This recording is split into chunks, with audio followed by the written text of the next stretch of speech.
Attention, cette émission est laissée à la discrétion de l'auditeur. Les propos et les opinions peuvent choquer.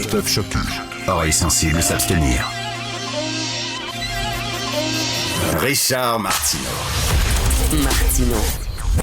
Un animateur pas comme les autres. Richard Martineau. Bon mardi, ma gang de malades. Au mois de juin, je vais déménager. Ma blonde et moi, on va déménager dans un logement plus petit. Donc, j'ai beaucoup de livres chez moi. Je dois me débarrasser de certains livres. Donc, je fais le tri, là.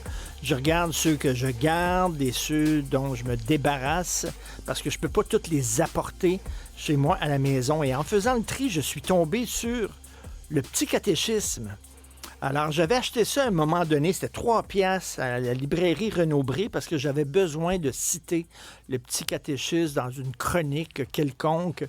Donc, je l'avais acheté. Pour ceux qui sont plus jeunes, le petit catéchisme, c'est un peu comme les règlements des bons catholiques. Okay? Celui-là a été publié en 1944. Alors, c'était tous les bons catholiques devaient avoir ce recueil de prières, les 10 commandements, les 7 péchés capitaux, comment se comporter en bon chrétien. Et même à l'école, à l'époque, les jeunes devaient apprendre par cœur des passages du petit catéchisme. Et là, je dis, j'ai le petit catéchisme. Et là, je commence à feuilleter ça. Tu sais, quand on dit, là, que le wokisme est la nouvelle religion, que ça a remplacé la religion catholique. Je vais vous lire des extraits du petit catéchisme. Si ça vous fait pas penser au wokisme, là, je sais pas sur quelle planète vous vivez exactement. Vous savez, quand on est woke, on a des pensées impures, mais il faut demander pardon. Il faut corriger ces pensées impures-là. Mettons, si dans un party, vous faites une joke un petit peu sexiste, quelqu'un vous entend. Là, hey, tabarnouche, tu deviens là, la bête noire, persona non grata, puis personne ne veut te parler. Alors là, tu dois t'excuser à tout le monde d'avoir eu ces pensées impures.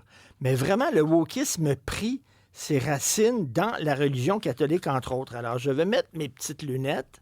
Je vais vous en citer des extraits, surtout les extraits concernant la pénitence et la confession. Écoutez ça. Question 202, parce qu'ils devaient tout apprendre ça par cœur. Comment les prêtres exercent-ils le pouvoir de pardonner les péchés? Les prêtres exercent le pouvoir de pardonner les péchés en entendant la confession des péchés et en donnant l'absolution en qualité de ministre de Dieu et en son nom. Que faut-il faire pour bien se préparer à recevoir le sacrement de pénitence? Pour bien se préparer à recevoir le sacrement de pénitence, il faut faire 5 choses.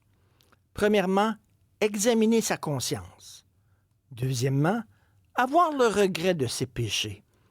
Troisièmement, prendre la ferme résolution de ne plus offenser Dieu. Quatrièmement, confesser ses péchés au prêtre. Et cinquièmement, accepter la pénitence que le prêtre impose. Alors, si jamais tu as fait à un moment donné une joke un peu niaiseuse sur Internet, et là, on t'envoie en enfer, tu dois aller à l'émission de Pénélope McQuaid, ou à Tout le monde en parle, ou à l'émission de Marie-Louise Arsenault. Puis là, tu dois montrer patte blanche et dire que tu regrettes profondément tes péchés, que plus jamais tu vas recommencer.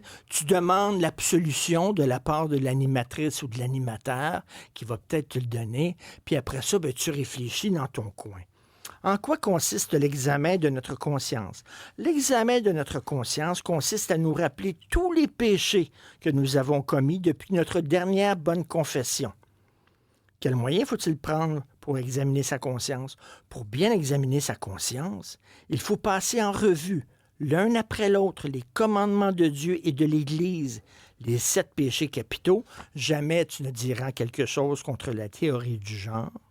Jamais tu raconteras une blague sexiste. Jamais tu ne critiqueras l'islam, par exemple. Et les devoirs particuliers de son État afin de découvrir ainsi les péchés qu'on a commis. Écoutez, c'est tordant. Qu'est-ce que la contrition? Question 207. La contrition est une douleur et une détestation du péché qu'on a commis et la résolution de ne plus le commettre. Écoute, c'est pas le wokisme, c'est quoi, là?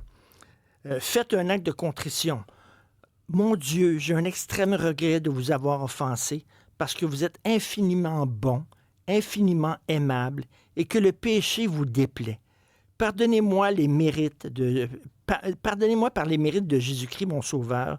Je me propose, moyennant votre sainte grâce, de ne plus vous offenser et de faire pénitence. Hein, c'est pas beau, ça? Alors, vous, à tout le monde en parle, j'ai un extrême regret de vous avoir offensé parce que vous êtes infiniment bon, infiniment aimable et que les péchés vous déplaient. C'est vraiment ça, là. Alors, tous les là-dedans, là, vous lisez ça et c'est vraiment comment doit se comporter, pas un bon catholique, pas un bon chrétien, mais un bon citoyen, là, qui en 2025, quels sont les péchés que nous sommes obligés de confesser? Nous sommes obligés de confesser tous nos péchés mortels, mais il est bon aussi de confesser nos fautes vénielles. Quelles sont les principales qualités d'une bonne confession? Les principales qualités d'une bonne confession sont au nombre de 3. Elle doit être humble, sincère et entière. OK, tu dois sincèrement regretter d'avoir fait une blague un petit peu sexiste ou un petit peu grossophobe.